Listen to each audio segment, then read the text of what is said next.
as a little advertising, this is the cover of the book. And basically, I've done a lot of work over the course of the years in working with entrepreneurs, interviewing entrepreneurs, helping entrepreneurs get started, researching about entrepreneurs, and quite honestly, anybody can be an entrepreneur. The important thing in the philosophy of this book really is you want to match who you are with the entrepreneurial opportunity. So you want to have, and that's why I titled the book The Right Recipe. You want to understand who you are in terms of your personality, what your passions are, what skills you have, what knowledge you have, what network you have. Then you want to come up with an idea, and I'll talk about where ideas come from in a minute. Then you want to convert that idea into a product that people want, they need, and are willing to pay for. And then you want to position your product strategically in the right market setting. You want to understand the competition, you understand who your customers are, etc. Then you want to develop a plan. And quite honestly, a plan in the first year isn't a 25-page business plan. It's a rough plan in terms of what you want to accomplish the first year, what kind of resources you need, and then the most importantly, you want to maintain good vigilance, watching what's happening in terms of your product or service, what's happening in the competition, what's changing in the environment, and to make those changes. So one of the big questions is,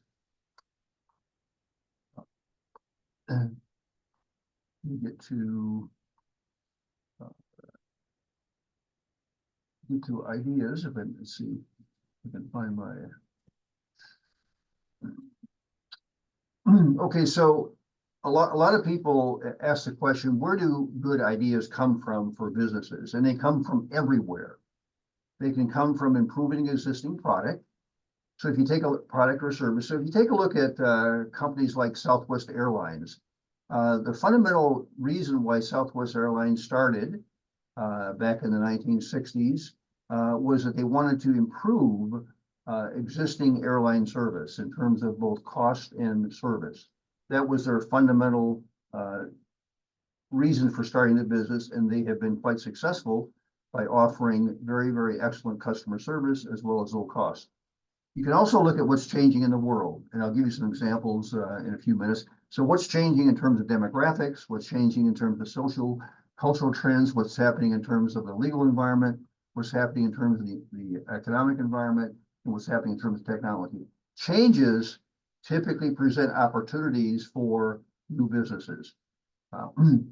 Another thing that is to take a look at is what's done in other places. I've been very fortunate. I just got back from a 12-day trip to Italy. I've traveled now in 42 different countries, so I see lots of different things occurring around the world. And those things can be brought to markets in the United States. A good example is Starbucks. Starbucks started when the founder was in Italy, as a matter of fact, in a little outdoor cafe. He said, boy, this is a great idea. I think the idea of having a good cafe environment where people can get together, they can have a good cup of coffee, good cup of espresso, and converse and just enjoy themselves. And that was really the starting of Starbucks. Another way to find ideas is look for problems that haven't been solved, very, very difficult problems that haven't been solved. If you've got a solution, that could be the basis of an entrepreneurial business. Also finding underserved markets, either in the US geographically or in other countries. Adopting what is done in nature. For example, the Wright brothers studied how birds fly, and they used that technology, that methodology, to develop the first airplane. So there's lots of things. So if you can understand what's happening in nature and adapt that to a product, then you can. That's a good source of entrepreneurs.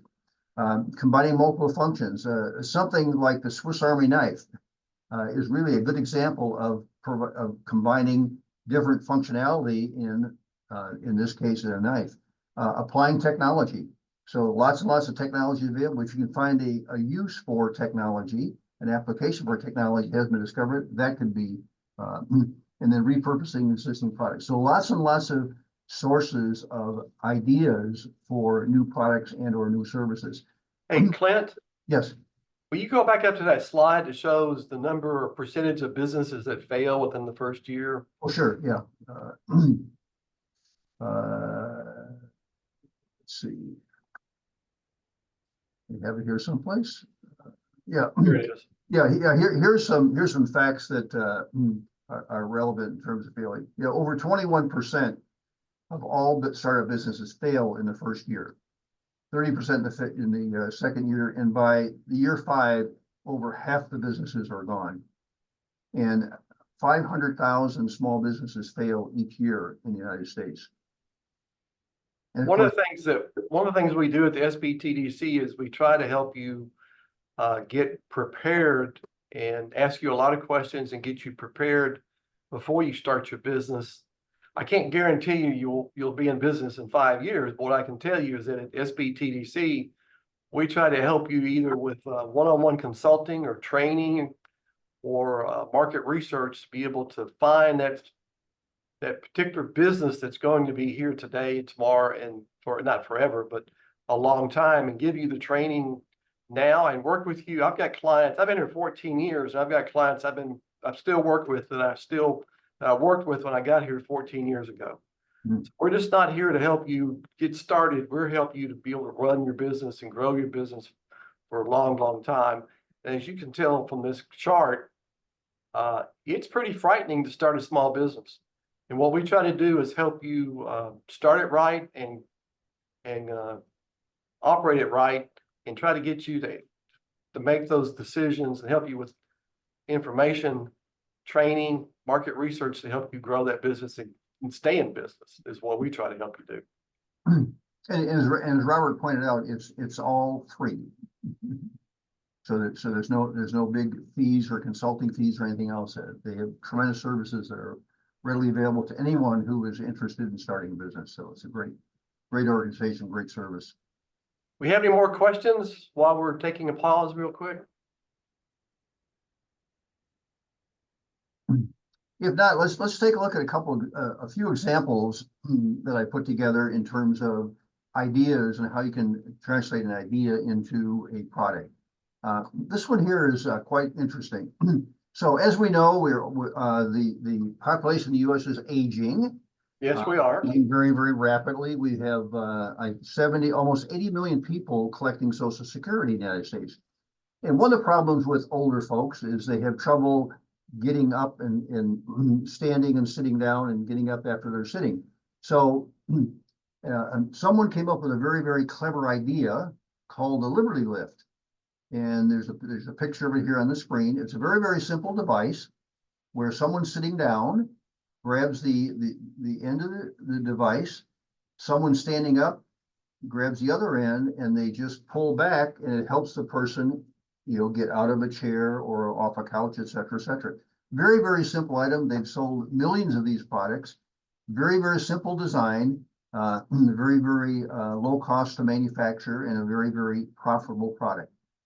So if we look at changes occurring in the world and see what those might mean in terms of different products or services needed, a very, very good way to identify ideas for entrepreneurial products or services. Another example is that more and more people are looking for healthier diets, and naturally raised. They don't want hormones, pesticides, et cetera, et cetera.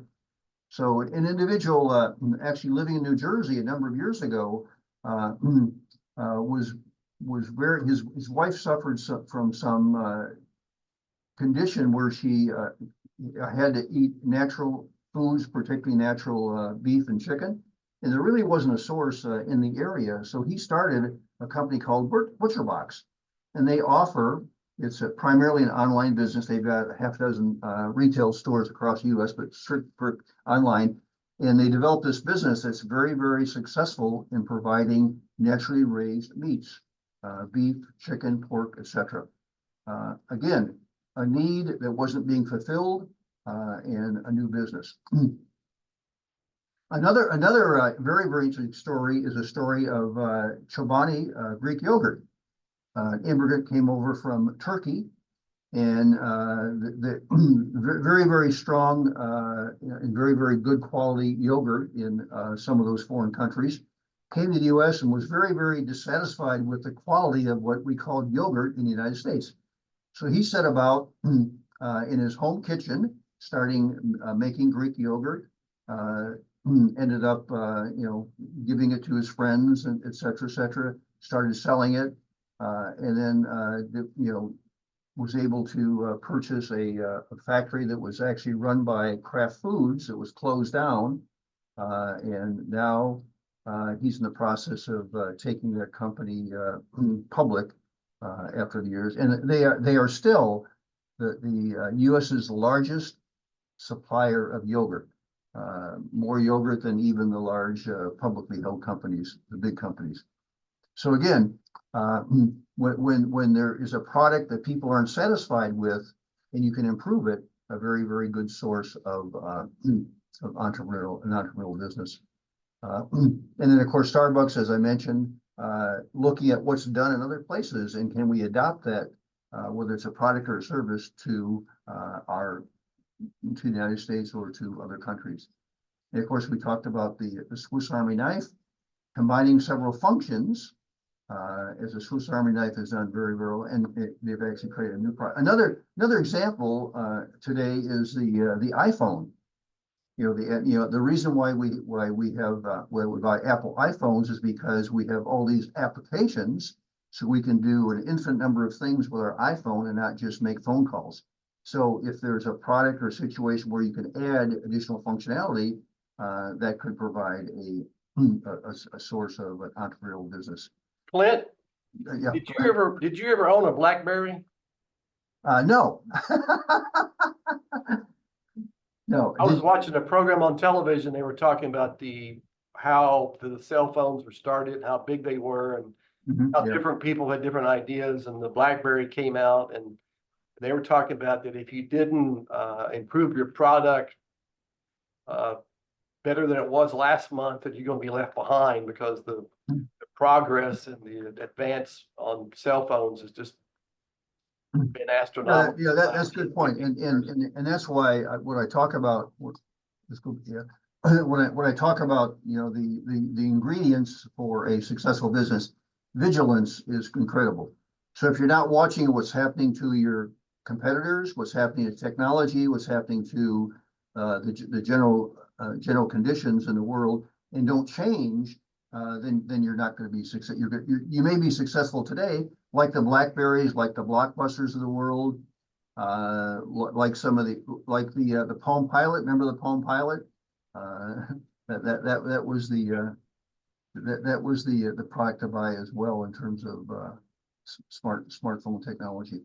And how many drive-through coffee places do we have now, and how many are coming in the next 3 months? Yeah. I mean, that's an industry that's really surprised me, is that there's that many people that want to drive through and get their coffee on the way to work, or at home, going home from work, or really during the day. That's a great example, because there's an example where a social change occurred. We now want things quickly, so we want to drive through and pick up a cup of coffee. So that provides a great opportunity for a new business. And on the other hand, if you don't change your business and adapt to that, then you're probably not going to be successful, or not be as successful as you could be. Another example, which is a very fascinating company called Zipline. They're now active in the United States. So in a country like Rwanda, they had a very serious problem with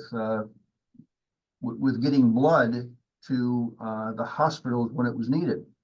So a couple of individuals actually from Israel went to Rwanda, and they took a look at the problem where there was a shortage of supply of blood. So there wasn't enough blood for all the hospitals. The hospitals were very remote. So what they decided to do was consolidate the blood supply in one location. And as a hospital needed it, they would use drone technology. And here's an example of a drone taking off. And they would deliver it, using a little parachute drop and deliver it directly to the hospital when it was needed. So it's a much more effective way to deal with that kind of a problem. So if there's an unsolved problem, and you can find a solution, that's a great opportunity for an entrepreneurial business. That's so true. Yeah. Filling that unmet need is one of the main reasons a lot of people start a business. Exactly. And here's another one. People hate the floss. Matter of fact, I've got a dental appointment tomorrow. So somebody came up with a little battery operated electric flosser. Very clever idea. And this company's growing like crazy. And now they've got a number of competitors coming out with a very similar device. Fortunately, they've got some patents to protect some of their technology. So there's lots and lots of, and I've got 100 more. So there's lots and lots of sources for entrepreneurial ideas. So look around. If there's a product people aren't satisfied with, if there's a problem that hasn't been solved, if you can take today's technology and apply it to another application, there's an infinite number of sources of entrepreneurial ideas. And I work with a number of inventors that have a new product idea, and they're looking to be able to try to determine whether it's if it's really needed, what the market is like. So we do market research, and we do lots of different things for new product ideas. There is a patent attorney, Steve Schrantz, in Jonesboro. And Arkansas State University has what they call the Innovation Hub, which is one's the garage, one's the shop, and then the lab. So those people who have different ideas, maybe they need a couple of prototypes built.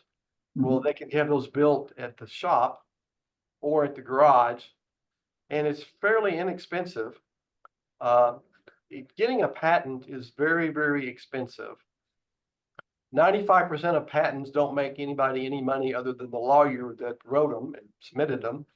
Yep. So it's very difficult to get into that market to try to get a patent on a product or get it marketed. I had a consultant in Little Rock that would say, as far as new product ideas, if you don't have $250,000 to put into it, you're wasting my time, is what he said. And I'd have to agree with him. It is so expensive, so hard. I had an idea to present a new product of mine to a company, and they said, Robert, yes, you could get a design patent on it, and then sent me a link to Google Images where I could see there were 500 other different sizes and shapes of barbecue grills out there. Just because it's not sold at Walmart and Target, Lowe's and Home Depot doesn't mean it's not invented. So if you got a product idea, come see me and we'll look at Google Images and we'll look at the USPTO office and we'll see if it's already invented. And the chances are it is, but 95% of patents are improvements to existing ideas. But like I said, it's tough to get into and get a patent approved, and it's very expensive, but we can help you work through that process. We can't fund it for you. We can help you decide whether you want to go forward and start spending money to do prototypes and maybe limited productions. So that's another service that we offer, is trying to help people with patents, trademarks, copyrights, and other technical aspects of business. Good. So your comment, Robert, was a good lead into. So I've got this idea, fantastic idea. How do I know whether it's a viable idea for a product or services? So what I've done, and I cover this in a lot of detail in my book. You want to, does the product satisfy a need? It may be a cool thing, but if there isn't a need out there, if you're not satisfying a need that a group of consumers have, it's probably not a good product. It probably will not be a good product or service. And does the customer want it? It may satisfy a need, but if the customer doesn't want it, then again, it's probably not going to be a good product or service idea. And very importantly are the customers willing to pay what you need to charge so that your business can be profitable? That's a very important and very critical question. One that's often minimized or overlooked when people look at ideas and look at products. Very important. And then, is the market big enough to support your product or service? If it's a very, very small niche market with only 50 customers, it's probably not a good, going to be a good viable business. So you want to make sure that there's sufficient market for that. And in the book, I talk about ways to test the market and those kinds of things. And then fundamentally, is it better than current products? If you're doing something that isn't any better than what's on the market today, why would a customer buy it? So what would be the advantage? So you want to make sure that your product or service has some differentiation, some advantage over existing products and services. Another issue that is often a deterrent from introducing a new product or service is it very easy to change for customers to change, because we all, even though we may not like our current product or service, we always resist changing it. What do we have to go through? Do we have to learn a different language? Do we have to do a lot of different steps to make the change? So you've got to make it easy for the customer to switch and adapt to. And then very importantly, and a lot of people make this mistake, they release their product too early. So you want to make sure that your product sufficiently developed and is it ready for the market. If not, I would strongly recommend not releasing it. Make sure the product is sufficiently developed, make sure all the bugs are worked out of it, make sure it's going to be reliable, and then it's time to release it. And then you want to test the waters to find out in various different ways to do that. Clint, where can people buy your book? I've read it. I haven't read all of it. I've read most of it, but where can they buy your book? You can buy it on Amazon. You can buy it Barnes & Noble on their website. And you can also buy it on the publisher's website, which is Kendall Hunt. If you go on the publisher's website, you can actually get an e-version as well. Amazon doesn't offer the e-version because they have different technology. So you can buy the paper version on Amazon or on Barnes & Noble website or on the Kendall Hunt website. It's a very good book. It takes you step by step in plain language. It's not written over your head. It's not I'm not an academic. I teach, but I'm not an academic. I don't really fully appreciate the academic language. So you're right. It's written in very, very easy to understand. And again, going back to the focus here, the important thing about entrepreneurship on an overall basis is that you have to understand yourself. What are your skills? What's your personality? What's your social capital? What kind of network do you have in terms of business contacts, et cetera, and what skills you are. And then you want to match that with the idea that you have and you want to translate that idea into a viable product, develop the right strategy. How do you position your product in the market? Understand what your market is. Where can you position it so that you can be successful? Develop a plan, and typically the plan should be, in my judgment, for the first year, not extremely detailed because there's a lot of unknowns, but you have to be responsive and continue to evaluate where you are. And what resources do I need to get started? Because on the resource end, obviously it's very, very limited. You don't have, most people when they start a business don't have a lot of money. And I'll give you a good example. So we're all familiar with Cliff Bar. Cliff Bar just sold their company for $3 billion last year. Cliff Bar started by an individual who was an extreme athlete. He was a cyclist, a mountain climber, etc. And he and his buddies were very dissatisfied with the energy bars that were on the market at that time. So they wanted to develop a product that would provide more energy, be easier to digest, etc. And he was being raised by his mother, a single parent. They had no money. But his mother liked to bake. She baked cakes and pastries, etc., etc. So he and his mother spent about 3 or 4 months in the kitchen trying different recipes for making a energy bar that would give them a higher level of energy, easy to digest, etc., etc. So finally they came across a recipe. And his mother made some in batches. He tried them himself along with his buddies, took them to a couple of sporting events, gave out samples, etc. finally came up with a decent product, but he had to figure out how to produce it. He had no money. So he had this clever idea of contacting some local bakeries. Bakeries typically don't work during the day. They bake their product late at night, early in the morning. So you got your donuts and your pastries when you get your cup of coffee at Starbucks or wherever, you get your pastries. And they were idle during the day. So he talked to some of these bakeries and he said, how would you like to better utilize your investment in your bakery ovens, et cetera, by baking my Cliff Bars during the day. And then I'd pick them up in the afternoon. I would package them and then I would take them around to local places to try to sell them. And a couple of bakeries agreed. It was a great idea. So he had no investment in production facilities.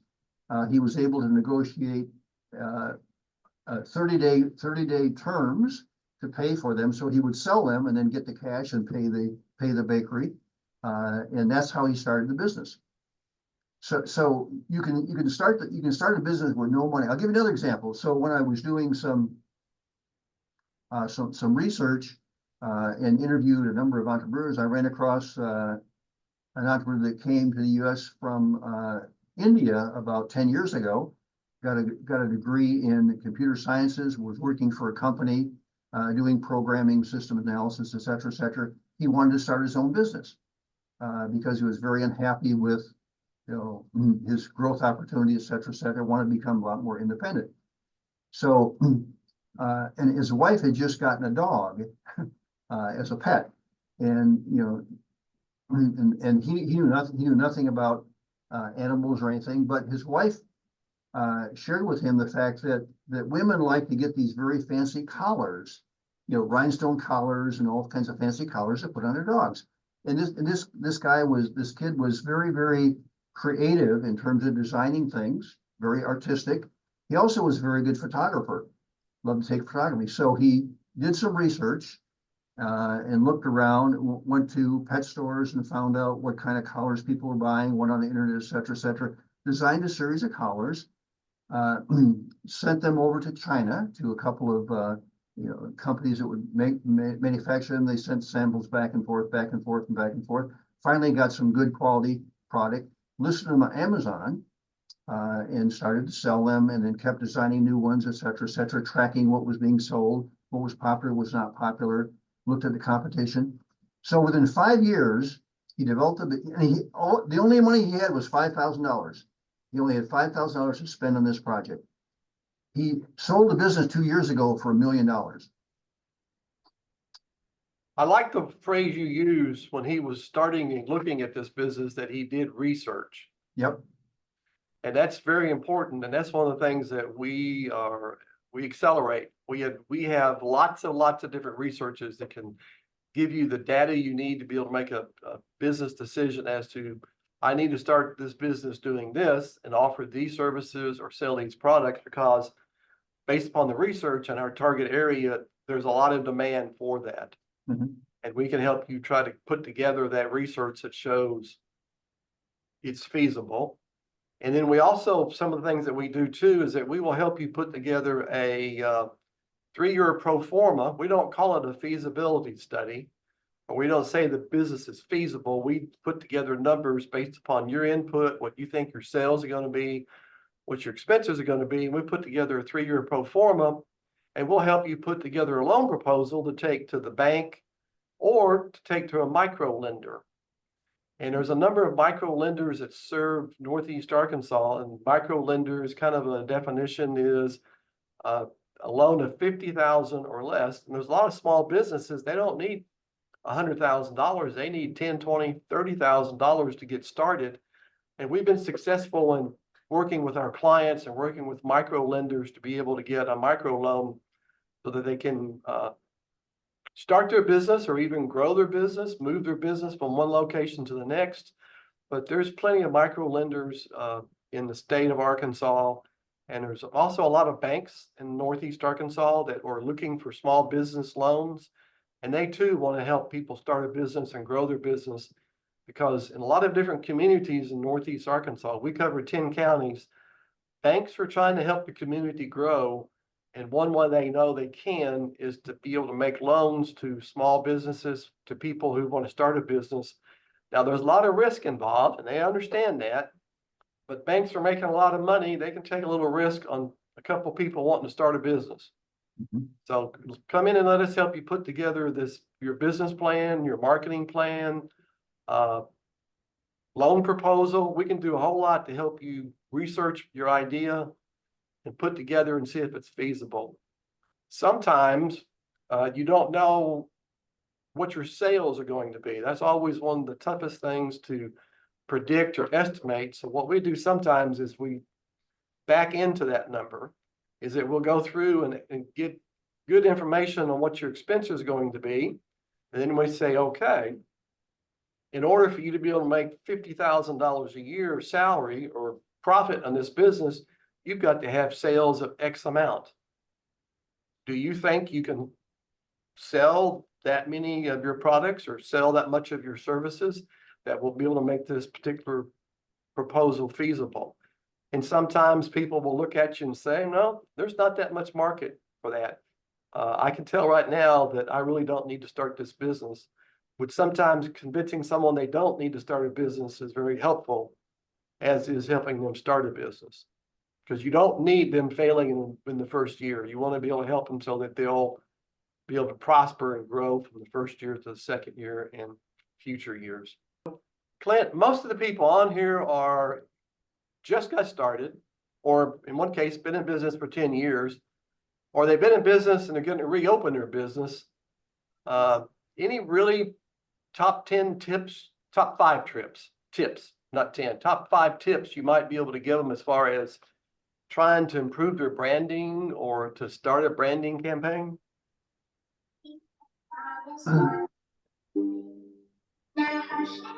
Yeah, and that, I guess, you know, again, starting with the idea, if you've got an idea, you know, convert that to a product or service, and then just make sure, as I mentioned earlier, that there's a viable market for it, and understand what your costs are.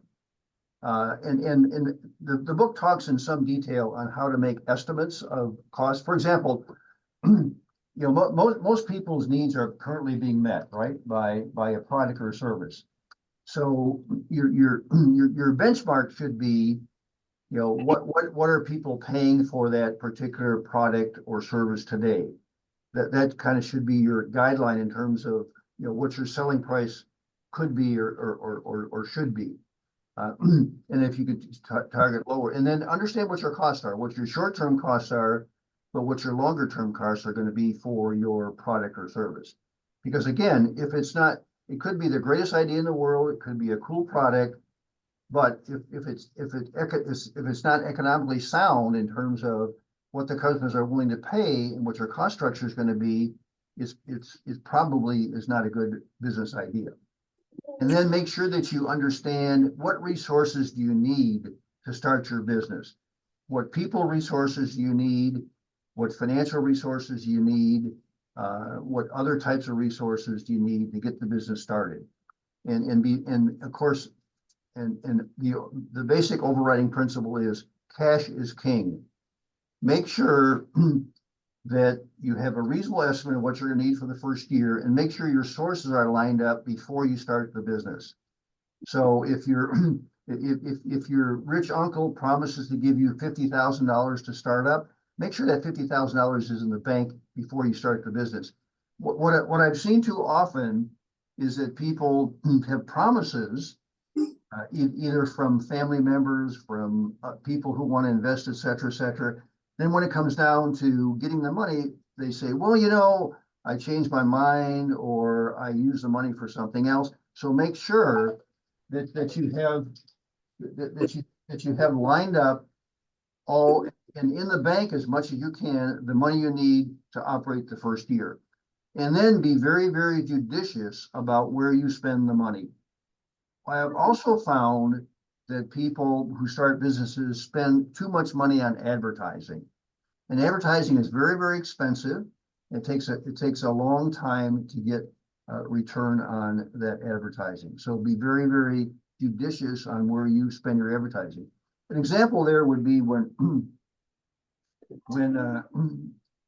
when Boston Beer started up, the individual who started the company, again, had very limited resources. Their family had a very, very small brewery, so he had access to production facilities, but he had very little money for marketing or sales or distribution. So what he would do is go in Boston, he would go around to various restaurants and bars, and he would offer them the manager and the owner some samples, and he would get the customers to try it, and after a while they got some acceptance, so he started to bottle it, deliver it to the local bars in the area. He had no money for advertising, so what he did is he had a friend of his develop some posters, and would hang these big posters up in the bars and restaurants, you know, touting the advantages of craft brewed beer. And that was his total advertising. He spent like $100 for the first year in advertising, and it was very, very successful. So you want to make sure that you only spend money in the first year or two where you need it, where it's going to get a good payback, and manage your cash. In my book, I talk about the fact that having a rolling 90-day cash plan. Here's how much I have for the next 90 days in terms of my capital and my revenue coming in. Here's what I'm going to need. And if you find out your need is greater than what you got coming in, don't spend the money. Don't spend money you don't have. Because so many businesses fail, they run out of cash, they run out of money. So you want to make sure that you manage your cash properly.